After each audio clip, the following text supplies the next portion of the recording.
to the polling station polling the ballot is two things. It's either the education is not really down there for people to understand the process of voting, or there is a system that the system happening in the country, the person is not really okay with it. So there's lack of trust in the system that is really going on in the country, because people might have the view that when they go there, at the end of the day, they don't get anything out. Since I'm going there, I don't get anything out of it. Ballot.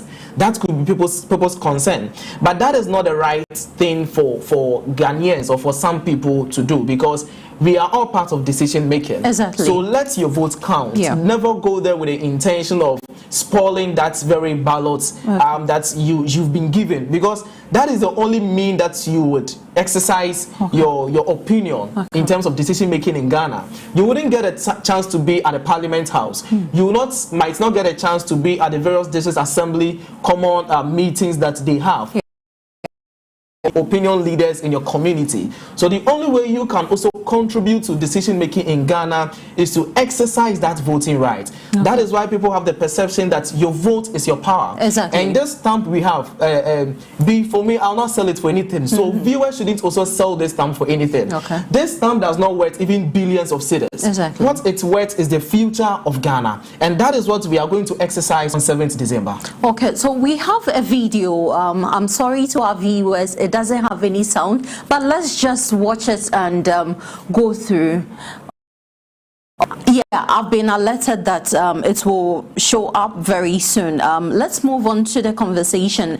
We are talking about why a person's vote matters, and I want to ask, why voter participation, why at all is voter participation crucial to our democracy? Mr. Fifa. Thank you once again. You see, as a country, and before as a country, the people that make up the country are the people who develops it.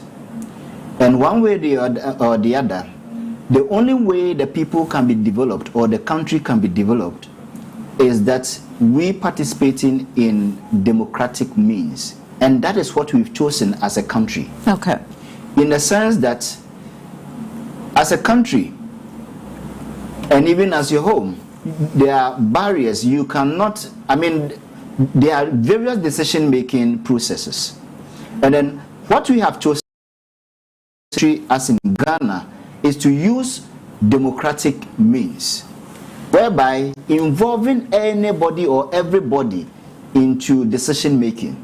Our first decision-making that makes you a Ghanaian per the Constitution is that when you are 18 years and over, you have the right to tell us whom you want to this country, presidential or parliamentary. Even when you go to the local government sector, it goes to the local assembly, which is the district assembly where we have the assembly members.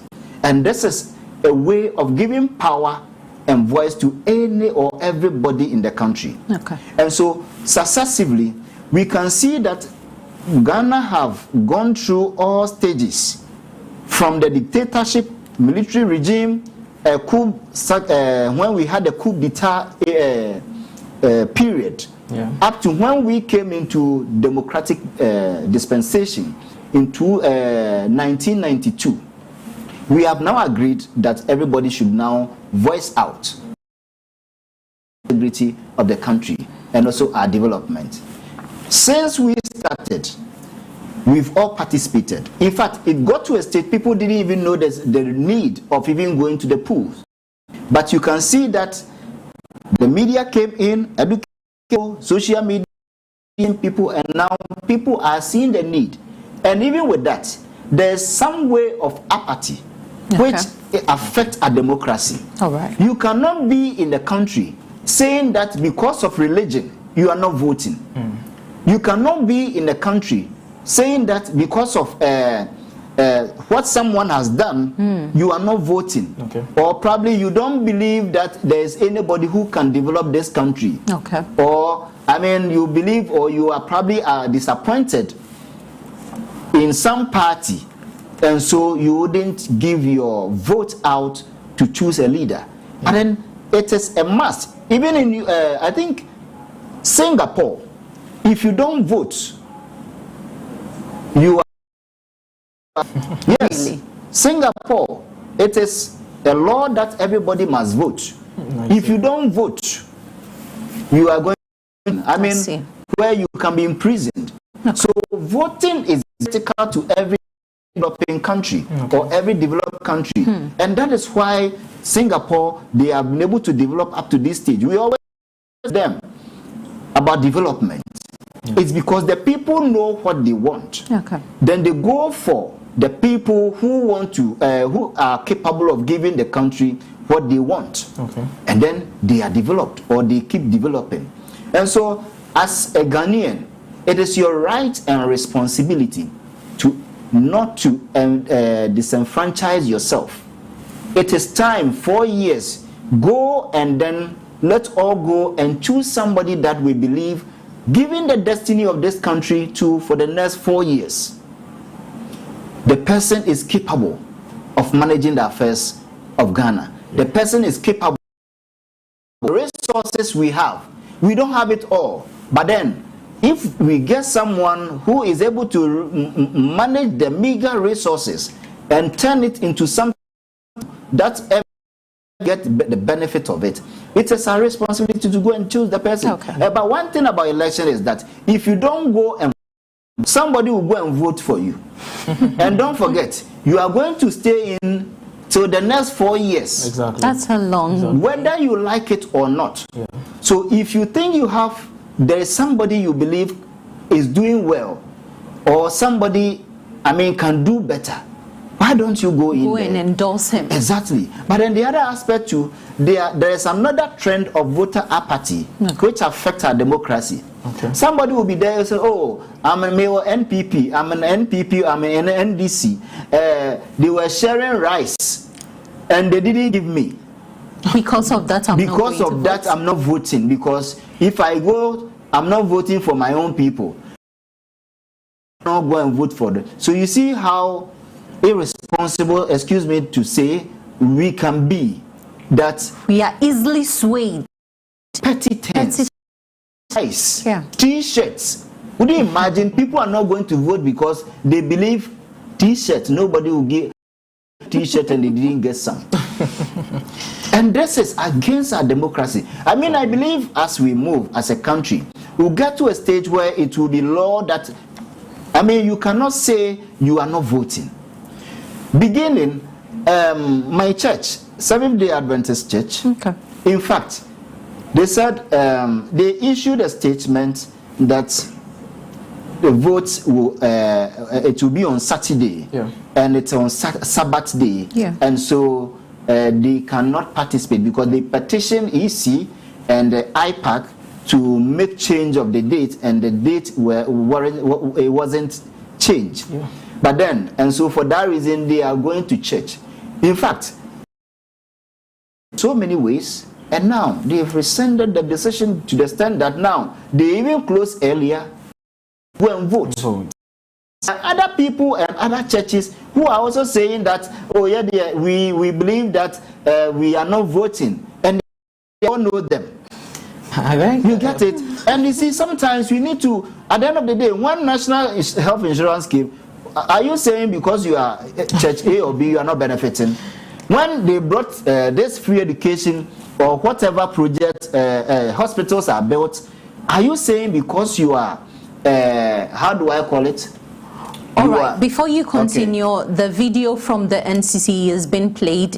Viewers can have the opportunity to learn the process, go through the process so well before 7 December. Please go ahead. Okay, so it's important that we, There's no sound to that, so we can continue. Or you can give some commentary. All right. So looking at what we see on the screen, the name reference list. All right. You go to that. That's the first contact. It's in. You move to the BVD machine to verify you. After so that's the name reference list. After this, you go to the BVD machine.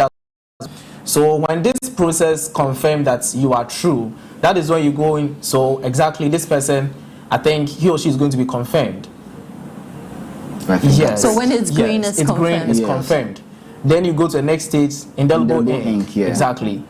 From here, they give you the ballot paper, being it presidential first. You pick it. You have to check. These are some of the issue of rejected ballot papers too. Sometimes it's not like they intentionally vote on other places because they didn't check well. Behind the ballot paper, there is already ink already there. So when they see something like this, it's already rejected. Sometimes when the serial number does not tally, it's rejected. So these are the issues also we have to set it out. So this person has done a wonderful work by voting. So this is wrong, this is also wrong. Yes. Signing against it. Yes, he's signing against it. Okay. Right. That's very right. Exactly. I love this part. Yes. Clean your hands before you fold your ballot paper. And this is because there's two forms of ballots that get spoiled. Okay. One is one deliberately going to spoil it. That, for instance, Madam Ekuadonko is not part of it, and then she goes there to thumbprint that. Exactly. That is a spoiled ballot. What can lead someone to do that? Yes, there are people who are going to do that. You are here. People are still going to vote that way. So that is a spoiled ballot. Okay. You get it. Well, there is a spoiled ballot and then rejected. So that is the rejected ballot is the ballot that you cast it wrongly, and the spoiled ballot is the one that probably after you're voting, maybe you are actually folding it, and then the ink splash on the others. For that, there can be difference, or I mean, it's agreed from the IPAC, from our election. It should be in order to prevent any argument and unnecessary stuff. So they've all agreed the thumbprint is from here to here, or it's in the middle. You take it out as a spoiled or rejected ballot. And so these are processes that I think we should keep educating our people, and probably after this we should still be able to play it for people to learn how to do it right. Else we can't spend so much money, millions of Ghana cedis as a country, to organize elections. And then to get people getting their ballots. The video has ended, and I want to say that some Ghanaians would say my vote doesn't count, it's insignificant. Sometimes they say I don't matter to this particular vote because the decision or the result is already known. But Ghanaians are civic rights to go and elect a president or represent us. And if we are sitting at home to say, I'm not going to vote, who is, assuming everybody is sitting at home, not to vote, what happens? So please, to save us from a possible runoff, we plead with you. You are the reason why we are discussing this, why you must vote. Let's continue our discussion. I know you have some historical data to talk about as the program progresses, but I want to ask, you have something to say? Yes, I wanted to say something in connection with why voters' participation is very crucial. The angle I want to pick it from, that voters should understand, Ghanaians should understand. Many people have been complaining about how the system is, the government is, way back 2000, 2008, 2012. People have been complaining here and there. Let's stop complaining.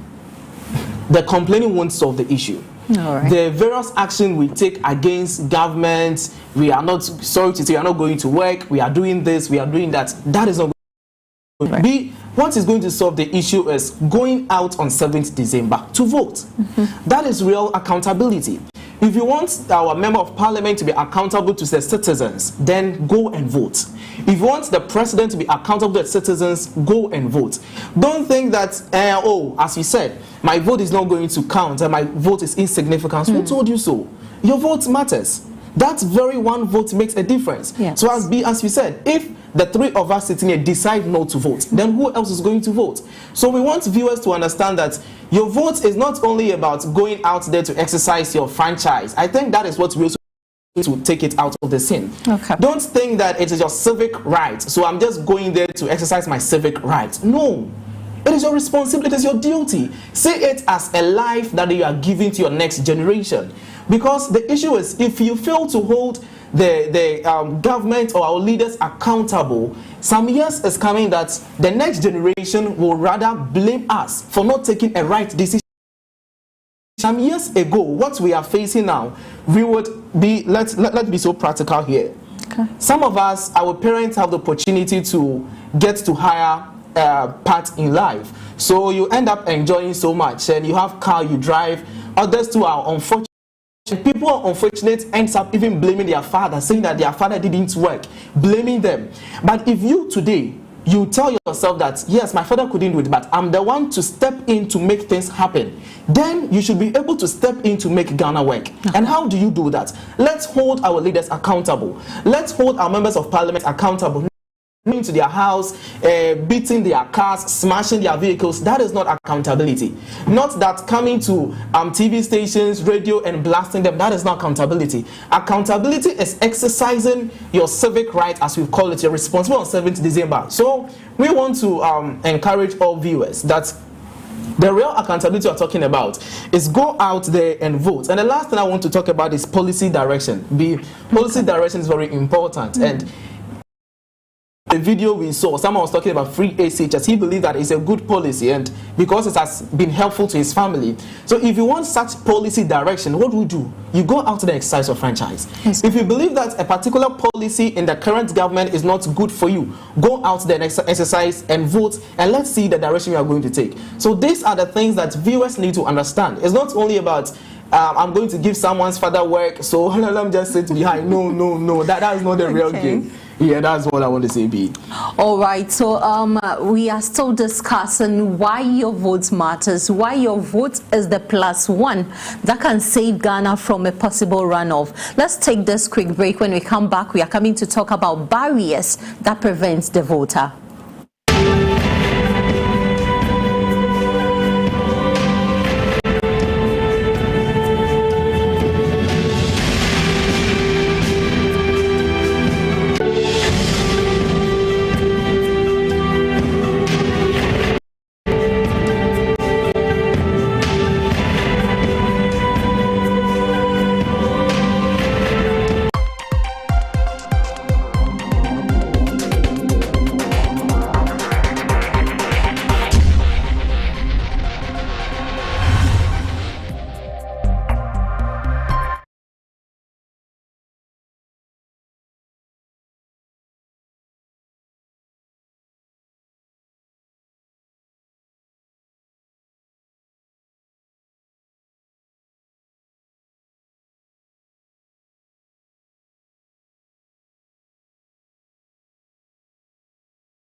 that need to be looked at.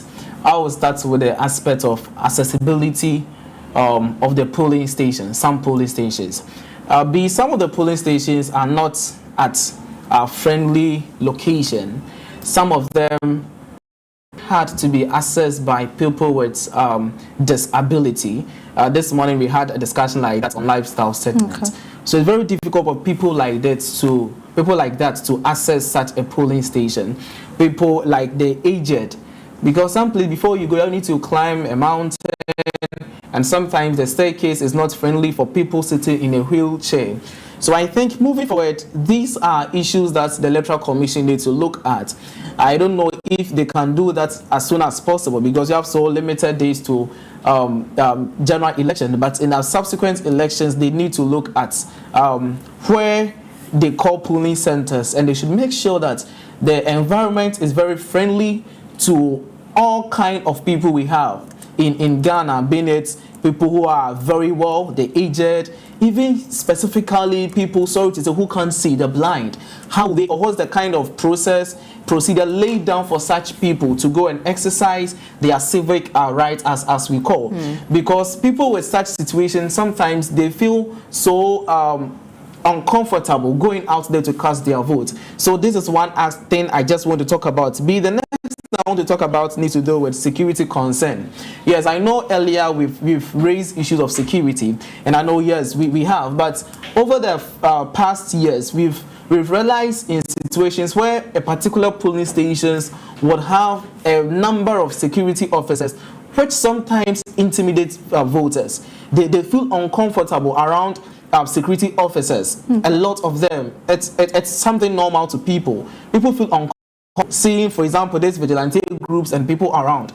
So our security concern to, I know the IGP is doing well, they should put in more measures so that people will not feel, they will not be intimidated by the security presence at the various polling stations. I want to touch a bit about the vigilante group. During the Peace Pact signing, John Mahama, the former president of Ghana, mentioned that there are some security members or personnel who cover their faces and they pose like vigilantes. So we can't even distinguish between the main security personnel and a vigilante person. Exactly. You understand? Yes. So he advised them for them to take the mask and that thing they wear on their head off, so everybody can just feel free to be at the polling station. That's very true.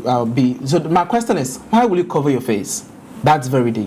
What is your intention? But it's part of their costume, the military men at times. Some of them. But I'm so much concerned about this vigilante group. Okay. If you have a good perception, why will you cover your face? Okay. Because if you are hiding your face, it means you have some bad intention. So to me, if people like this come to the polling station, I think the security officers need to sack them off.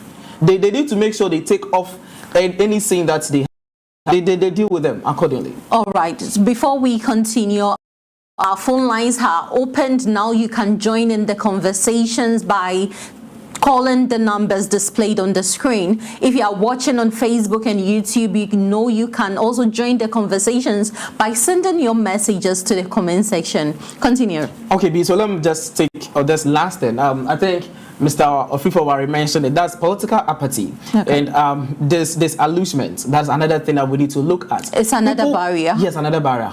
It's another barrier. People believe that their promises are not fulfilled. So if I cast my votes in 2016 and what I wanted from the government is not doing it, why should I go and cast my vote in 2020? Okay. So it's a barrier. If I voted in 2020 and what I expect the government to do, the government is not doing, nothing would motivate me that in 2024 I should go enjoy another long queue. But don't you think that should be a reason why there are some constituencies? Because if I've been voting for this party for a long time and they are not serving me right, I think I should go and vote against them. That's very true. But what happens to constituencies which are not swing constituencies? Okay. What happens to such people? So such people are facing issues like as we mentioned, there's no motivation behind their voting, because, for example, this stronghold of these very political parties, whether the political party or whether the government did a good thing or not. I was born to be a political party A, so I still go there to vote for that person. I was born to be political party B, so I still go there to vote for that person. All right, so let's pick a caller right now. He's from Takoradi. Hello? Hello, can you hear me? Yes, please. Hi, good afternoon. How are you? Good afternoon. Thanks so much for sharing your sentiment. Just go ahead with that. We are here to listen. Okay. I just want to say something about the security issue. I think the little that I know, so I may be wrong, but the little that I have read about this security issue, it's like the judge. A security personnel can cover their face when there's some issue of terrorism and other stuff. But at the police station, we are not fighting one another. So I don't see the need that the security personnel should cover his or her. Just as one of your panel members was saying, if you don't have anything to hide, why do you have to cover your face? To me, I think the IGP and his team should prevent that, because it's put here in the electorate. Some of us, not everybody is associated with the security personnel. Some of us, we have stayed at the barracks, we know them. That some people in the village, when they come and they see these things, become afraid and they will go back, or they may do something which may end up affecting the voting that they want to cast. So to me, I don't think that carry them to cover their faces. And also, I don't think that the IGP and his team should allow any political party, be it member of parliament, minister, or whoever, should come to the polling station with any bodyguard. They should just come and vote and go, because some of the things that escalate, and then at the end of the day, they end up killing innocent souls. So that is the lecture that I also want to add up to what my brothers are saying. All right. Thank you in advance. Continue watching Poll Watch. Thank you so much. Have a nice day. All right. So it's still about the vigilante groups. People are scared to even go to the polling stations to cast their vote. Sure. Yeah. You have some barriers you want to discuss? Oh, yes. In fact, as a country to practice democracy, it's expensive, and we must give in our all in making it possible for everybody to share his or her choice in terms of choice of leadership that we have as a country. We must be able to, when it comes to the barriers in terms of the vigilante groups, you see, the political parties have in a way played so many roles in making this possible. But then I believe we have gotten to a stage. Let's enjoy some music break and we'll get back into the conversation.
elections or that they have been given to protect the elections to implement to do that. So I think that should be done.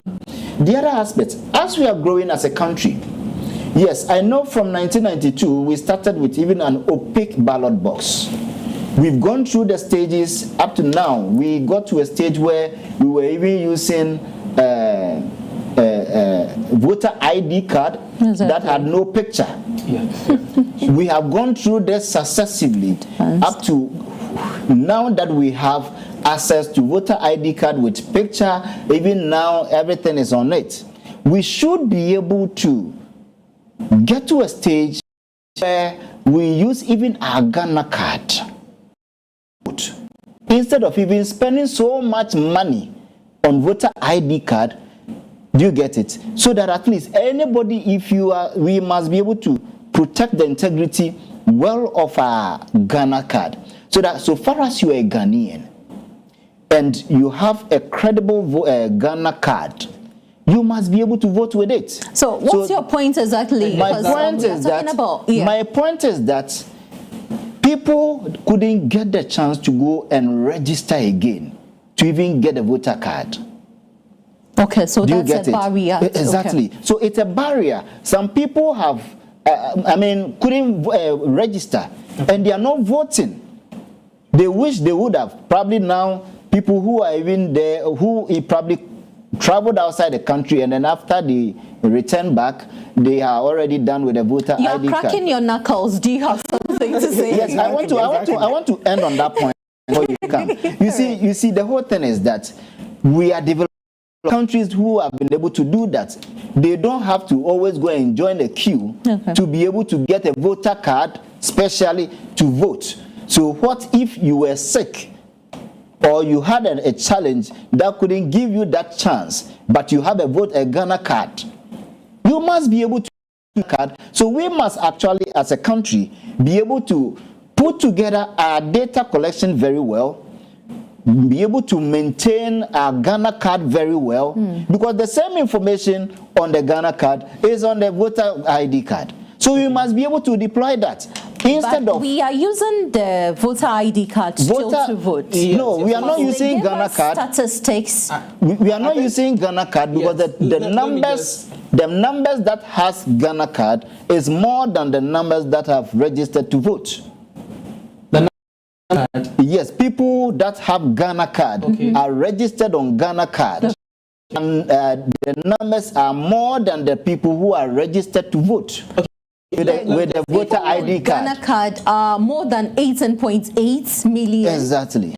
Let me just make something. Okay. I think what Mr. Renouf, Free for Worry is saying, yes, it's a good point, but not now. Okay. Because we are in the country, we learn. Made it to the Parliament House that they want to use, or Parliament were discussing on using the Ghana card as a means of voting. And there were lots of issues being raised, of which, looking at that issue, it's very critical, and Ghana card, as we speak now, can't be a means of voting. The reason being that, I also make a point, the reason being that, one, currently, we got information that there are double registration in our Ghana card from NIA, over 15,000 plus. So the issue is, we have an issue with our registration machines, our IT machines of the NIA. They made us understand that they are now solving that issue of the system. So if as at then we should have used Ghana card as a means of voting, double registration. That would have been taken. I mean, that would have been taken care of. Okay. Okay. That would have been double registration. As at the time that Electoral Commission or Parliament, they were discussing this very issue of letting Ghana card be a means of voting. We have a number of people who are not having Ghana card. As at that point in time, people were not having access to Ghana card, of which people need to travel from their place of location to the district level before you can get Ghana card. Of which when you go, you can get it instantly. People have to be in the queue for you go, you come, you go, you come. So this issue of Ghana card being a means of voting now in, let's say, as in 2024 is not feasible, and it can't be possible. If into the future, I would understand, because by then we've put in proper measures in place to solve the issue of double registration and a whole lot of issues we have in our system. Because I might say this voters ID card we have, I don't know the data Mr. Afrifa might speak to, but from voters ID who have registered with voters ID, they are more than people who have registered with Ghana card. I don't know his data though, but I would say that to us we speak now, voters ID in 2024 election is the best thing to go. When he talks about voters registration being a barrier, I would understand. Yes, voters registration exercise was quite challenging for some people, because especially for the limited registration, they didn't do it at the various police centers as normally they do. They did it at the district level. So this is the thing. This is the point I was expecting us to look into. Okay. How do you expect someone? Let's go to Western region. Those watching from Western, how do you expect someone to travel all the way from a place like Ateku to the district office, which is at Dabuase, over a 30 kilometers journey? How do you expect someone to travel all the way just because of voters ID card? Okay. You are not going to give the person a means of transportation. Okay. The government has no means of transportation for the individual. But you expect the person to pick a car all the way from his place of residence to the district office. And when he gets there, there's a long queue this person is going to go through. When the person realizes the stress is going to go through, at the end of the day, I vote, I don't get anything, then let me sit home. Let's boycott the issue of Ghana card and focus on what we have to vote. Yes, exactly. So mine is that if we are talking about barriers, there have been issues raised that we should consider using the Ghana card. Okay. The issues he is even talking about with regards to the registration process. Now we have, district offices across the whole country of NIA offices where they are operating 24 hours. How do I call it? The normal working hours from 8 to 5, which means anybody can just walk in. And then at the district offices. But then, if we are considering making it in terms of a main way of a main source, how do I call it? A main card to vote. I think that they will have a better schedule to be able to get everybody on board, because at the end of the day, the Ghana card has now come to stay. Yes, so voter ID card. In future, yes, in future, I'm talking about. Now we are looking at things that is barrier, but then in future, if we are to consider, it is urgent that the next election we should deploy it, because we can't be investing so much money into reproducing another card every 4 years. Look at the money that goes into it, and look at the capital, the infrastructure development gap that we have. So we should have the chance of giving people registering even at birth up to a stage that almost everybody can. The next election, we should be able to, so that you just wake up, you pick your Ghana card, we go, you vote, and then you get home. And I think that will help us. Then secondly, you see, people think we are not going to vote because I've been disappointed. I think I talked about this earlier. You see, when your decision to vote is mainly mostly centered on individualistic, in terms of, because I didn't get this, the edge, or let me say the benefit of the country will not probably feature so much, which will affect the entire totality.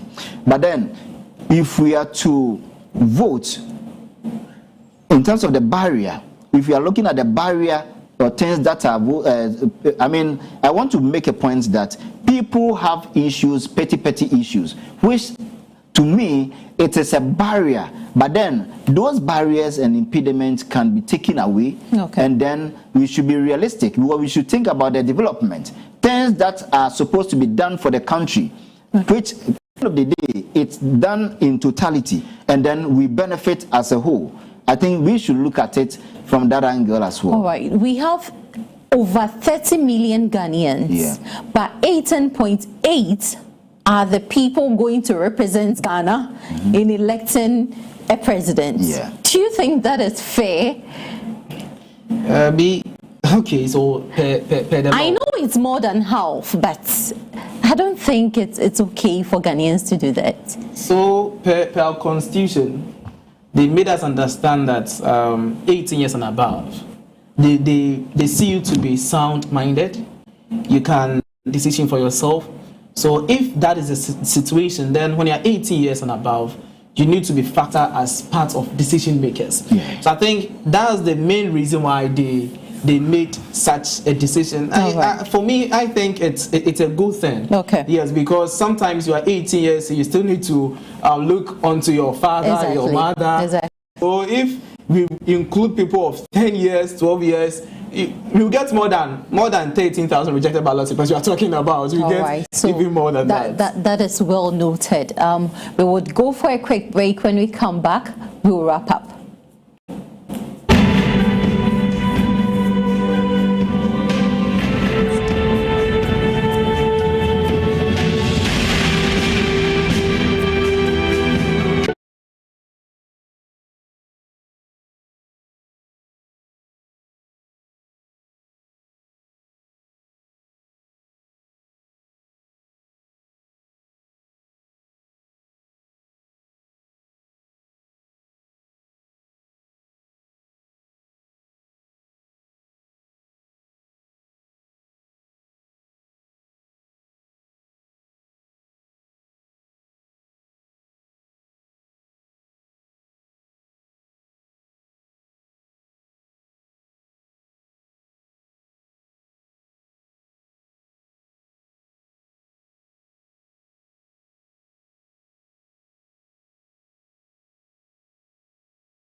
You are welcome to Poll Watch. This is where you have your source of election insight. I have on our analyst in the person of Mr. Randolph Efefa-Owari to take us through some data quickly before we wrap up this segment. Hi, please take us through. All right, Beatrice. In fact, as part of all that we are doing as Clock TV, we are going to look at statistics and data in order to know how or where we have come from as a country due to in terms of our elections, and equally know where we are going, what has been the successive trends. So if we look at this is actually statistics on the presidential results, which has happened for some years after 1992 elections. We can realize that the main election that the Ghana was happened in the 2008. This is because there was a government in power, which was NPP government. The NPP government was in power at that period, which was the transition of President Kufuor getting into another. President Kufuor was exiting, just like it's happening currently, where Nana Addo is actually exiting after his 8 years mandate. And then that time, it was President currently, or Mr. Akufo-Addo, who actually contested on the ticket of NPP, and then Professor Atta Mills, who contested on the ticket of NDC. After the first round, in fact, it was a very heated campaign, and it was a historical campaign or elections. After the first round, you realize that NPP, Mr. Akufo-Addo, 49%, which he got over 4 million votes. And at the time, Professor Evans Atta Mills got 47%. And in fact, that election didn't go as they all wished it could or it would, because nobody actually was able to hit the 50% percentage. So we had to call into a runoff, which happened also secondly. And then the runoff, in fact, at that time, the first round, NPP or President Akufo-Addo or Mr. Akufo-Addo actually led by 25,000 votes, which was historic in our election history. He led by 25,000 votes, but went to the next election. He was NDC won with 45,000 votes. Brought let me say Professor John Evans Atta Mills into power. And right after, in fact, we went into 2012 elections. And then the 2012 election, it was a second coming of Mr. Akufo-Addo, where he got 47.7%, where he got about 5 million votes plus. And then NDC, led by then President Professor Evans Atta Mills, actually got 50.7%. Yes. No, this is Atta Mills. Okay. That's Mahama. Sorry, I beg your pardon. So President Mahama, which he was a transition, but at that time, the then president, Evans Atta Mills, kicked the back, and so he wasn't there, and so there was a kind of few months towards the elections, and then President Mr. John Mahama, the then vice president, actually took over the campaign in terms of he got a mandate to represent the party. So he got 50%. In fact, people were saying at the time that he got a lot of sympathy votes because because that time it was few months to election, and then the then president Professor Mills actually we lost him. So people were saying that was sympathy vote, but then he says, and then in fact the statistics says, well, he won the vote. And so, well, after that we zoomed into 2016, where he had to now contest on his capacity at the period, because now he had had a chance to enjoy presidency and done so many. He was expecting that, in fact, the people will be given, or he'll be given a mandate to continue all his good works. Unfortunately, in 2016 election became a very serious election, to the extent that in the history of NDC, they got the least votes, over 44%. In fact, it was historic, and it shook the entire country, because looking at it, look at the vote difference. NPP, okay, so I think the vote difference was almost 984,000, almost 1 million votes difference. Almost 1 million votes, and this is the highest vote, which in fact for so many years NPP had hardly gotten this kind of vote difference in the history. So we zoomed in. NPP, that is President Nana Akufo-Addo, got the mandate to actually lead NPP. It was so a very yes. John Dramani Mahama after exactly. John Evans Tamil, exactly, and also won the next election. Yes, that was 2016. 2016. Yes. So that is Mr. Akufo-Addo, the then candidate of NPP, won almost 1 million vote difference. So that was it. NDC, in fact, was they were far below what was expected. So zooming into 2020 election was also something different. NPP now reduced its vote. In 2016, it was 50. They got 53.7%. And then in 2020, it came down from 53 to 51.3%.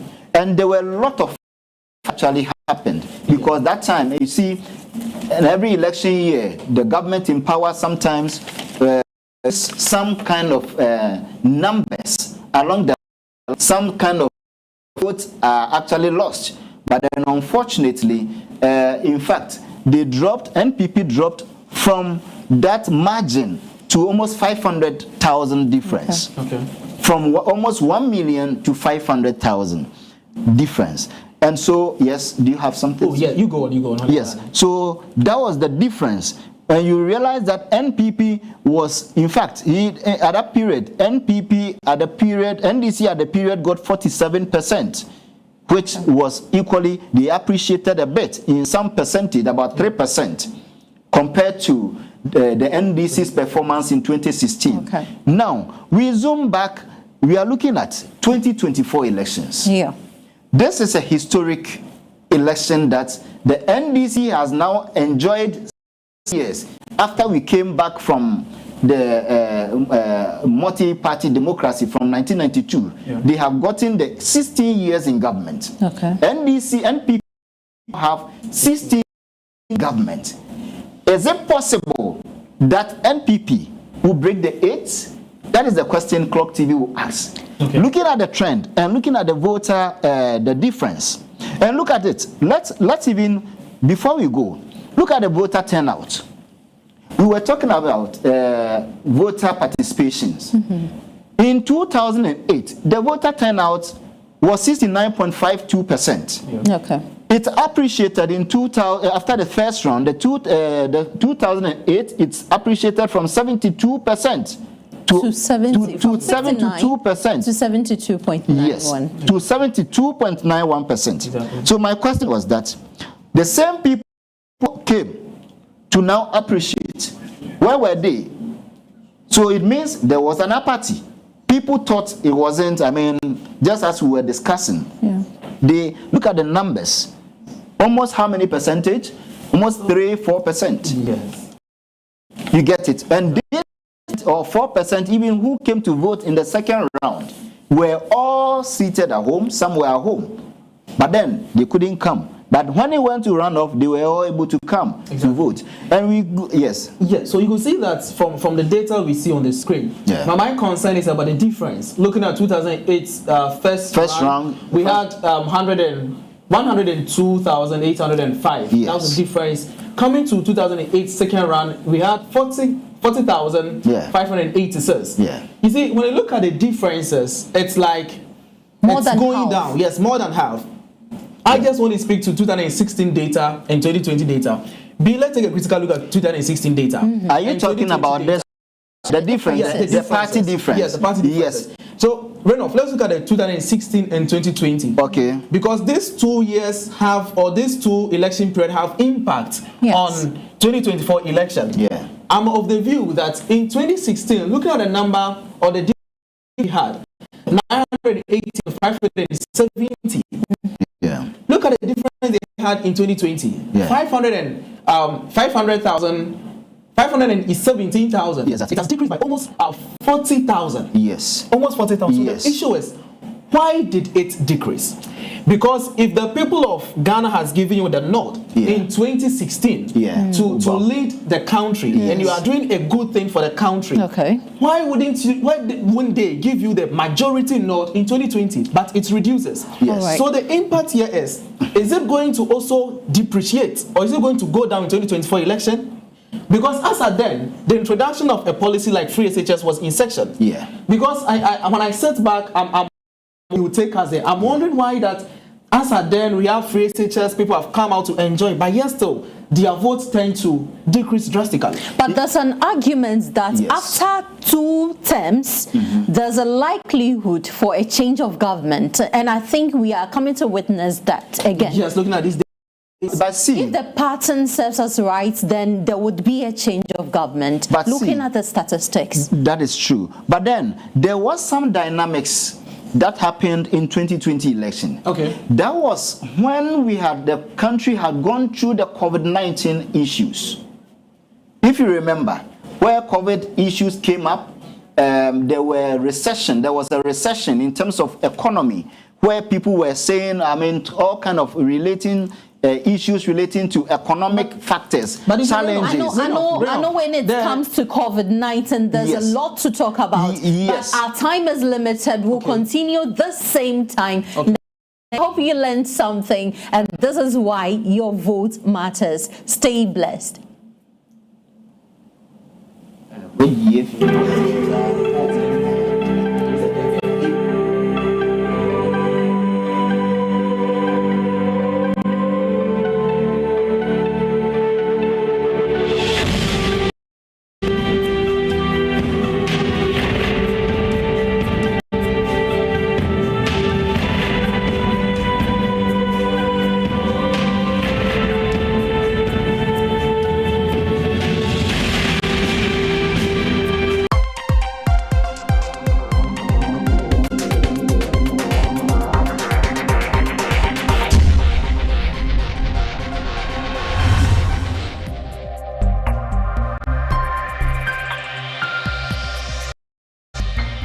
Clog TV. Beyond the policy.